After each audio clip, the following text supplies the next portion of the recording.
Hi friends, welcome to தையல்கலை channel. Today வந்து நம்ம என்ன பார்க்க போறோம்னா fabric belt எப்படி தைக்கிறதுன்னு தான் பார்க்க போறோம். இது வந்து நம்ம எலாஸ்டிக் வச்சு தைக்க போறோம். ஃபர்ஸ்ட் வந்து இடுப்பு சுற்றளவை டேப் வச்சு அளக்கணும்.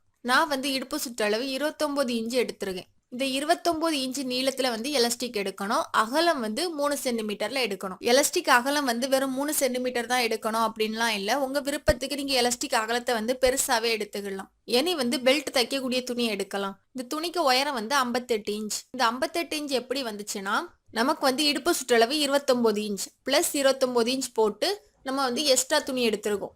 எதனால வந்து நம்ம எக்ஸ்ட்ரா துணி எடுத்திருக்கோம்னா தைக்கும் போது நிறைய சுருக்கு வரும். சுருக்கு வந்தனா பார்க்கறதுக்கு அழகா இருக்கும் பெல்ட். அதனாலதான் இந்த துணிக்கு அகலம் வந்து 3.5 இன்ச் அகலத்துல நான் எடுத்திருக்கேன்.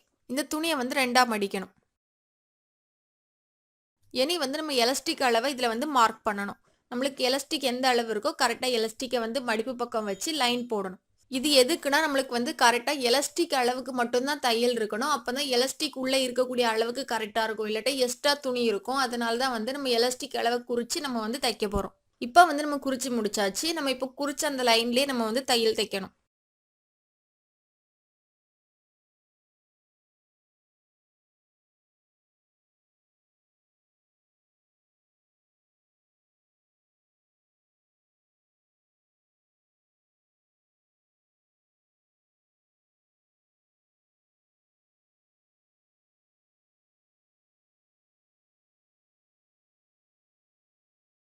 இப்போ வந்து நம்ம தச்சு முடிச்சாச்சு. தையலுக்கு இந்த பக்கம் இருக்கக்கூடிய துணியை வந்து ரொம்பவே பெருசா இருந்தா நம்ம கட் பண்ணி விடலாம். எனக்கு வந்து கொஞ்சம் கம்மியா இருக்கனால நான் கட் பண்ணி விடல.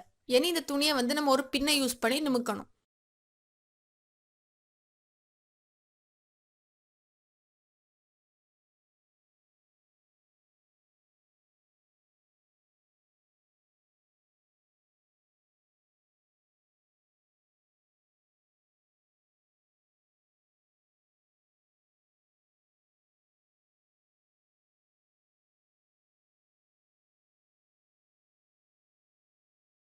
இப்போ வந்து நம்ம நிமித்தாச்சு. இனி வந்து நம்ம எலாஸ்டிக் போடலாம்.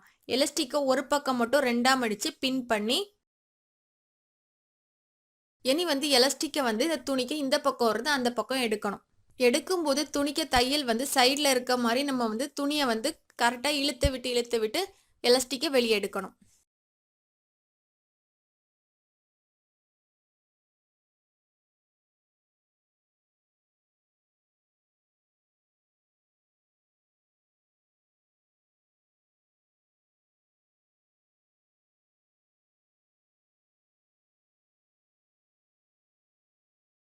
இப்போ வந்து ரெண்டு பக்கமும் எலாஸ்டிக் வெளியே இருக்கிறது மாதிரி நம்ம வந்து எடுத்தாச்சு.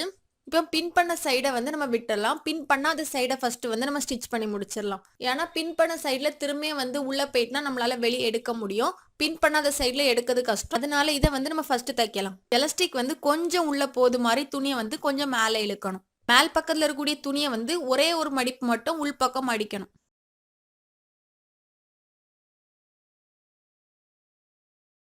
இப்போ வந்து நம்ம மடிச்சிட்டோம். துணிக்கு உள் பக்கத்துல தான் எலாஸ்டிக் வந்து கொஞ்சம் கேப் விட்டு தான் இருக்கு. இதை வந்து மடிச்சு நம்ம இனி தைக்க போறோம். இதை தைக்கிறதுக்காக நம்ம வந்து பேங்கிள் எடுத்துருக்கோம். இந்த பேங்கிளை வந்து இந்த துணிக்கு உள்ள வச்சு நம்ம மடிச்சு வச்சிருந்த அந்த பகுதியை வந்து எலாஸ்டிக் மேல வச்சு ஒரு தையல் போடணும்.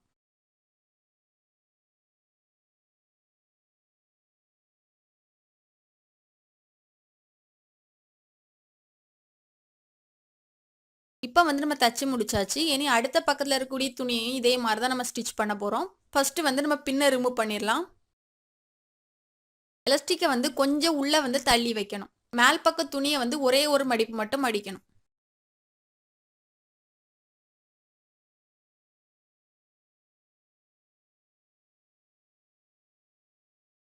இனி வந்து பேங்கிள் வச்சு துணியை மடிச்சு எலாஸ்டிக்கோடு சேர்த்து தைக்கணும்.